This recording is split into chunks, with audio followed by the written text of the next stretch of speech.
नमस्कार प्यारे बच्चों, स्वागत है आपका हमारे चैनल बर्डिंग टीचर्स गाइड पर। बच्चों, आज हम 10वीं कक्षा की पाठ्य पुस्तक में संकलित पाठ 6 ककई का अनुताप पढ़ेंगे। ककई का अनुताप एक कविता है जिसके कवि मैथिली शरण गुप्त जी हैं। तो बच्चों, आइए पहले हम मैथिली शरण गुप्त जी का परिचय देख लेते हैं थोड़ा सा। मैथिली शरण गुप्त जो है, इनका जन्म 3 अगस्त 1886 में झांसी में के एक प्रतिष्ठित परिवार में हुआ था।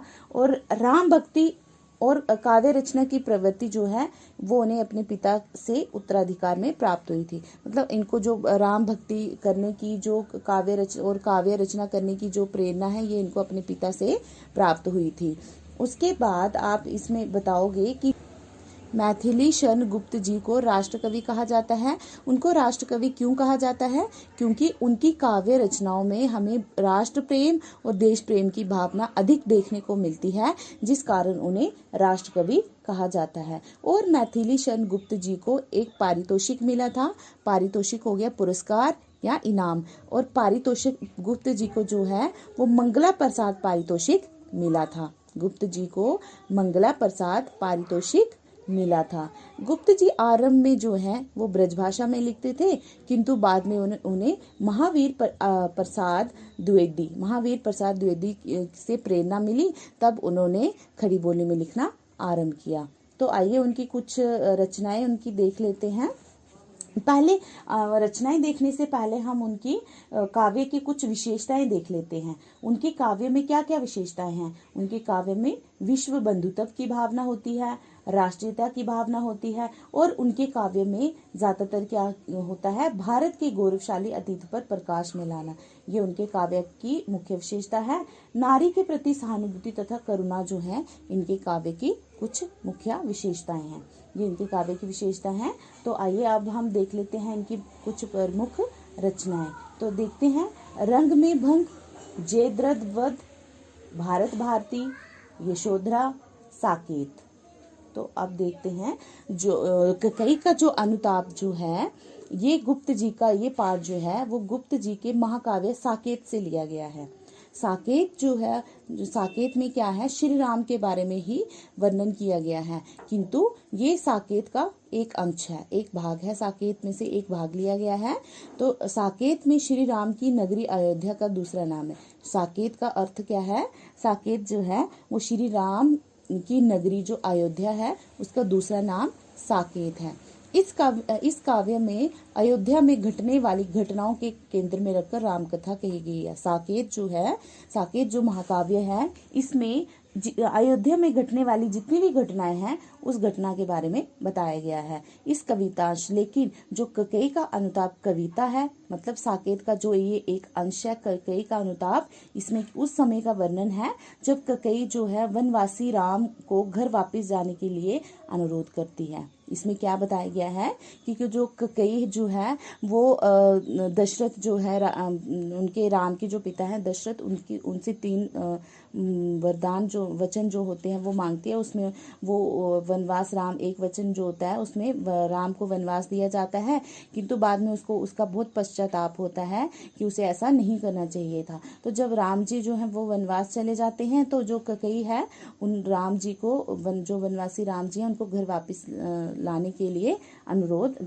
अनुरोध करती है। तो वही इसमें इसका वर्णन किया गया है। तो आइए बच्चों पढ़ते हैं हम इसका पहला पद्यांश।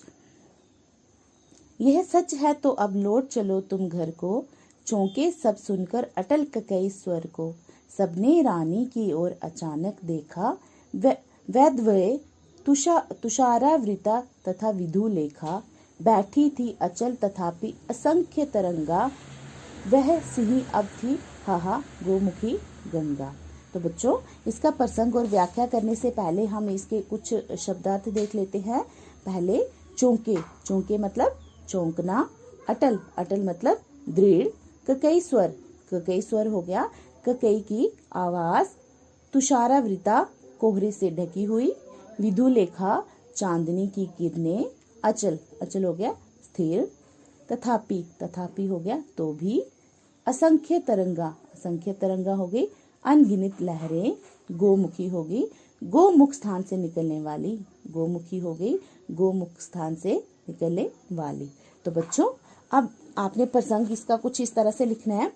प्रस्तुत पद्यांश हमारी हिंदी की पाठ्य पुस्तक नव भारती में संकलित कविता ककेई का अनुताप से लिया गया है। इसके कवि मैथिली शरण गुप्त जी हैं। तो बच्चों उसके बाद आपने इसमें जो है वो संदर्भ लिखना है। तो संदर्भ में आपने बताना है कि इसमें क्या कहा गया है। तो संदर्भ में आपने बताना है कि यहाँ पर जो राम जी हैं, जो राम जी को वापस वो वहाँ चले जाते हैं वनवास के लिए। तो राम जी को वापस लाने के लिए भरत और जो अयोध्या वासी है वो जंगलों में जाते हैं। तो ये उस समय का यहाँ पे वर्णन किया गया है। भरत जो है वो राम को वापस लाने के लिए जाते हैं और उनके साथ जो है वो वह भी जाते हैं। भारत जो अयोध्या वासी जो लोग हैं वह भी उनके साथ जाते हैं। तो आइए इसकी व्याख्या देखते हैं। इसमें क्या कहा गया है। जो ककेई है वो कह रही है इसमें राम से, जो ककेई है वो पश्चाताप भरी वाणी में कह रही है, क्योंकि उसको बहुत पश्चाताप है, बहुत पछतावा है कि उन्होंने राम को जो है वनवास दे दिया है। तो इसलिए वो अपनी पश्चाताप भरी वाणी में कह रही है कि हे राम, यदि ये बात सच है कि मैं भरत की महानता को समझ नहीं पाई तो तुम घर को वापिस लौट चलो। रानी ककेई की दृढ़ आवाज को सुनकर वहां उपस्थित सारे लोग चौंक उठे कि ये ईर्ष्यालु महिला कैसे इतनी उदार हो गई। अचानक सारे लोगों का ध्यान ककेई की ओर मुड़ गया। सबने देखा कि वह विधवा ककेई कोहरे से ढकी चांदनी के समान शोभाहीन लग रही थी। यद्यपि उसके मन में असंख्य अनगिनत लहरें जो थी वो उठ रही थी, फिर भी देखने में स्थिर और शांत लग रही थी। वह ककेई जो कभी शेरनी की समान भयंकर प्रतीत होती थी, अब गोमुख से निकलने वाली गंगा नदी के समान शीतल और पवित्र जान पड़ती थी। मतलब इसमें क्या कहा गया है कि ककेई जो है वो राम को कहती है कि यदि ये बात सच है कि मैं भरत की महानता को समझ नहीं पाई हूँ तो तुम घर वापस चलो। इसमें वह कह रही हैं कि मैं भरत की माँ तो हूँ, लेकिन मैंने भरत की महानता को, जो उसके उदारपन है, जो उसका इतना बड़ा हृदय है, उसको मैं समझ नहीं पाई हूँ। यदि तुम्हें ये बात सच लगती है तो तुम घर वापस लौट चलो। और रानी ककेई की ये बातें सुनकर सभी जो उस सभा में जो लोग उनके साथ गए थे वो सभी चौंक उठे, आश्चर्य से उस ककेई को देखने लगे कि ये महिला, तो इसमें तो इतनी जलन थी, ईर्ष्या के भाव थे, लेकिन ये अचानक से कैसे इतनी उदार हो गई। तो अचानक सबका ध्यान जो था ककेई की ओर मुड़ गया। सबका ध्यान जो था वो ककेई की ओर चला गया और सबने देखा कि वो विधवा ककेई जो कैसी लग रही थी, कोहरे से ढकी चांदनी के समान शोभाहीन लग रही थी। मतलब कि वो एक विधवा थी तो ऐसे लग रहा था जैसे वो एक कोहरे से ढकी हुई चांदनी के समान लग रही थी। और उसके मन में बहुत सारे अनगिनत सवाल उठ रहे थे, लेकिन वो फिर भी बिल्कुल स्थिर बैठी हुई थी और बिल्कुल शांत लग रही थी। और लोगों के मन में ये विचार आ रहे थे कि वह ककेई जो कभी शेरनी के समान भयंकर प्रतीत होती थी, जो मतलब कभी शेरनी के समान बात करती थी, शेरनी के समान गरजती थी, लेकिन अब वो कैसी लग रही थी, गोमुख से निकलने वाली गंगा नदी जो है उसके समान बिल्कुल शीतल और पवित्र लग रही थी। तो इसमें यही कह रहे हैं कि जो ककेई जो है वो बहुत ही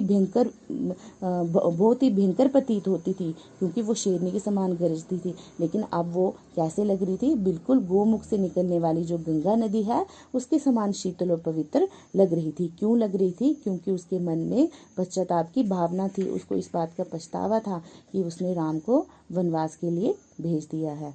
तो इसमें आप विशेष इसमें भाव लिख सकते हैं कि इसमें जो ककेई जो है उसकी विधवा रूप का मार्मिक चित्रण किया गया। जो ककेई जो है वो उसके विधवा रूप का चित्रण किया गया है कि वो विधवा रूप में किस तरह से प्रतीत होती है। तो बच्चों देखते हैं इसका दूसरा पद्यांश। हाथ जनकर भी मैंने नहीं भरत को जाना, सब सुन ले तुमने सोए अभी ये माना। यह सच है तो फिर लौट चलो घर भैया, अपराधीन मैं हूँ तात तुम्हारी मैया। दुर्बलता का ही चिन्ह विशेष शपथ है, पर अबला जन के लिए कौन सा पथ है। तो इसके शब्दार्थ देख लेते हैं। जनकन मतलब पैदा करना, अपराधीन दोषी, तात हो गया पुत्र, चिन्ह हो गया निशान, शपथ हो गया प्रण करना या कसम खाना, पथ हो गया रास्ता। तो बच्चों इसमें आपने प्रसंग जैसे पहले पद्यांश में लिखा था उसी तरह से इसका प्रसंग भी आपने लिखना है। तो उसके बाद हम इसकी व्याख्या देख लेते हैं। तो इसके बाद हम व्याख्या से पहले इसका संदर्भ देख लेते हैं। संदर्भ में आपने क्या लिखना है? संदर्भ में आपने बताना है कि इसमें जो है वो राम जी जो है उसमें वनवास के लिए चले गए हैं, तो उनको लेने के लिए अयोध्यावासी जंगलों में पहुंचते हैं। और इसमें जो है भरत की महानता को प्रकट किया गया है। इसमें बताया गया है कि भरत जो है उनका हृदय कितना महान है कि वह भगवान श्री राम को लेने के लिए वनवास में वनवास पर जो भगवान श्री राम जी गए हैं उनको घर वापस लाने के लिए गए हैं। इसमें यही बताया गया है। तो व्याख्या देखते हैं इसकी। पछतावा प्रकट करती हुई कैकेयी श्री राम से कहती है, यहाँ पे कैकेयी जो है वो श्री राम से कह रही है कि उसे इस बात का बहुत ज़्यादा पछतावा है, और वह श्री राम से कह रही है कि हाँ ये बात सही है श्री राम कि मैं भरत को जन्म देकर भी उसकी महान भावना को नहीं समझ सकी। आज सारी सभा इस बात को सुन ले। और कैकेयी जो वो कह रही है कि मैंने भरत को जन्म दिया है लेकिन मैं उसकी महानता को नहीं समझ सकी। आज सारी सभा, जितने भी लोग यहाँ पे बैठे हुए हैं, सभी सुन लो, और सभी सुन लो कि मैं भरत की माता हूँ, किंतु फिर भी मैं भरत की महानता को पहचान नहीं पाई हूँ। तो ये बात आप सभी ने मानी है, ये बात आप सभी को पता है। और फिर वो कह रही है मैं वास्तव में भरत को समझ नहीं पाई हूँ, कि सच्ची में मैं भरत को समझ नहीं पाई। यदि ये बात सच है तो तुम घर लौट चलो हे तात। तो वह राम को कहती है कि हे राम, यदि ये बात सच है तो तुम क्या करो, घर को वापस लौट चलो। मैं तुम्हारी माँ ही तुम्हें वन में भेजने की वास्तविक दोष बोलती है कि मैं तुम्हारी माता हूँ और मैंने ही तुम्हें, सही में मैं ही दोषी हूँ, क्योंकि मैंने ही तुम्हें वन में भेजा है, तो मैं ही सही दोषी हूँ। यदि शपथ लेना, और वे कहती है कि शपथ लेना, कसम खाना तो एक कमजोरी का लक्षण होता है, किंतु हम जो अबला नारियां हैं तो हमारे पास इसके अतिरिक्त कोई भी उपाय नहीं है। और वह कहती है कि मैं अपनी बात का विश्वास दिलाने के लिए सौगंध खाती हूँ। तो वह श्री राम से कहती है कि हे तात, हे पुत्र, मैं आपको अपनी बात का विश्वास दिलाने के लिए सौगंध खाती हूँ कि मुझे इस बात का बहुत पछतावा है कि मैंने तुम्हें वन में भेजा है, और मुझे इस बात के लिए मैं अपने आप को दोषी मानती हूँ कि तुम्हारे वन में जाने का कारण केवल और केवल मैं हूँ। मैं भरत की माता तो हूँ, लेकिन मैं भरत की माता को बिल्कुल भी, मैं भरत की महानता को बिल्कुल भी समझ नहीं पाई हूँ। हे पुत्र, यदि ये बात सच है तो तुम घर वापस लौट चलो। मैं तुम्हें इस बात का विश्वास दिलाने के लिए सौगंध खाती हूँ, कसम खाती हूँ, ताकि तुम्हें विश्वास हो जाए कि मुझे अपनी बात का बहुत ही पछतावा है। तो यहाँ पे इसकी व्याख्या। फिर उसके बाद इसमें आपने भाव लिखना है, क्योंकि कैकेयी जो है वो पछतावा प्रकट करते हुए विश्वास दिलाने के लिए कसम खा रही है। वो श्री राम को अपनी बात का विश्वास दिलाने के लिए सौगंध खाने को भी तैयार है, और वह सौगंध खाती है। तो बच्चों, आइए इसकी तीसरा पद्यांश देखते हैं। यदि मैं उकसाई गई भरत से हूँ, तो पति समान ही स्वयं पुत्र भी खोऊं। ठहरो, मत रोको मुझे, कहूँ सो सुन लो। पाओ यदि उसमें सार, उसे सब चुन लो। करके पहाड़ सा पाप, मौन रह जाऊं। राय भर भी अनुताप, न करने पाऊं। तो आइए इसके शब्दार्थ देखते हैं कुछ। उकसाई मतलब भड़काना, राई हो गया यहाँ पे सरसों का दाना, और अनुताप हो गया पछतावा। तो यहाँ पे जो कैकेयी जो है वो क्या कह रही हैं, इसका संदर्भ देख लेते हैं। यहाँ पे श्री राम जो हैं वो भरत की महानता को प्रकट करते हैं, और उसकी माँ भी भरत की महानता को ना पहचान सकी। इस बात पर जो है कैकेयी जो है अपना पछतावा प्रकट कर रही है। और व्याख्या देखते हैं इसकी। व्याख्या में कह रहे हैं, कैकेयी जो है वो श्री राम को भरत के निर्दोष होने का विश्वास दिलाती हुई कहती है कि श्री राम को जो है वो विश्वास दिला रही है कि हे तात, हे पुत्र, हे राम, तुम्हें वन में भेजने के लिए मुझे भरत ने बिल्कुल भी नहीं उकसाया है। मुझे बिल्कुल भी भरत ने नहीं भड़काया है। बिल्कुल भी इसमें भरत दोषी नहीं है, पूरी की पूरी दोषी मैं हूँ। भरत बिल्कुल भी निर्दोष है, और भरत को राज्य दिलाने के लिए, वरदान के लिए मुझे भरत ने बिल्कुल भी नहीं भड़काया था। यदि भरत ने मुझे भड़काया हो तो मैं कहती हूँ, आज पूरी सभा के सामने मैं कहती हूँ कि जिस प्रकार से मैंने अपने पति को खोया है, वैसे ही मैं अपने भरत पुत्र को भी खो दूं। इसलिए हे श्री राम, तुम मेरी बात का विश्वास करो कि भरत ने मुझे राज्य प्राप्त करने के लिए और तुम्हें वन में भेजने के लिए बिल्कुल भी भड़काया नहीं है। यदि ऐसा किया हो भरत ने, तो जिस प्रकार से मैंने अपने पति को खोया है उसी प्रकार से मैं अपने पुत्र को भी खो दूं। ककेई की ये कठोर सौगंध को सुनकर जो सभाजन बीच में कहने लगे, नहीं ककेई, हम तुम्हारी बात मानते हैं, तुम ऐसा ना कहो। इस पर ककेई उन सभाजनों से बोली ठहरो। जब उसने ककेई ने ऐसी बात कही कि मैं जिस समान मैंने अपने पति को खोया उसी प्रकार से मैं अपने पुत्र को भी खो दूं, तो ककेई की इस कठोर सौगंध को सुनकर जो वहाँ पे बैठे सभा में बैठे लोग थे वह सभी कहने लगे कि हम तुम्हारी बात को समझते हैं, लेकिन तुम ऐसी बात ना करो। तो ककेई उनको बोलती है कि तुम ठहरो, रुको। वह कहती है कि आज मुझे बोल लेने दो, आज मुझे मत चुप कराओ, आज तुम मुझे मत रोको, आज तुम सभी इनको मुझे बोल लेने दो। मैं जो भी कहना चाहती हूँ उसे तुम सुन लो, और यदि उसमें कुछ भी सच्ची बात हो तो उसे ग्रहण करो और गलत बात को छोड़ दो। तो ककेई इसमें कह रही है कि यदि तुम्हें मेरी बातों में थोड़ी सी भी सच्चाई नजर आती है तो तुम उस बात को मान लो, और अगर तुम्हें बात गलत लगती है तो तुम उस बात को छोड़ दो। तुम ही बताओ, मैंने राम को 14 वर्ष का वनवास देकर पहाड़ जैसा पाप किया है। अब सभावासियों से कहती है कि तुम लोग ही बताओ मुझे कि मैंने राम को वनवास देकर बहुत बड़ा पहाड़ जैसा पाप किया है। मतलब राम जी को वनवास देकर मैंने बहुत बड़ा पाप किया है, फिर भी सरसों के छोटे दाने जितना पछतावा भी ना करूं। और फिर वह कहती है, इतना बड़ा पाप करके भी क्या मैं सरसों का जो छोटा सा दाना होता है इतना सा पछतावा भी ना करूं।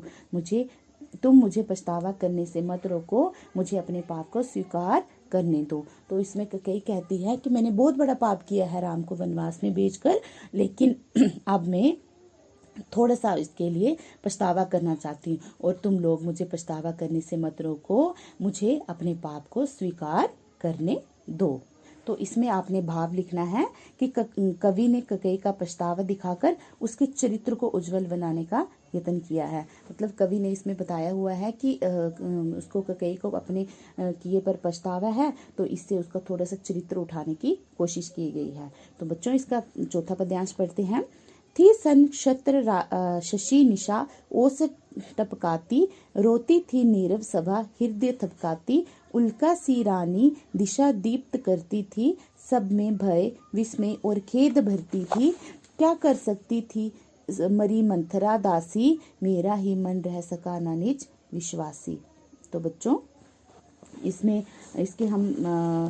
इसके हम थोड़े से शब्दार्थ देख लेते हैं। शशि मतलब चांद, निशा मतलब रात, उसके बाद हम देख लेते हैं सब में भय मतलब भय आ गया, भय हो गया, डर, खेद हो गया, पछतावा।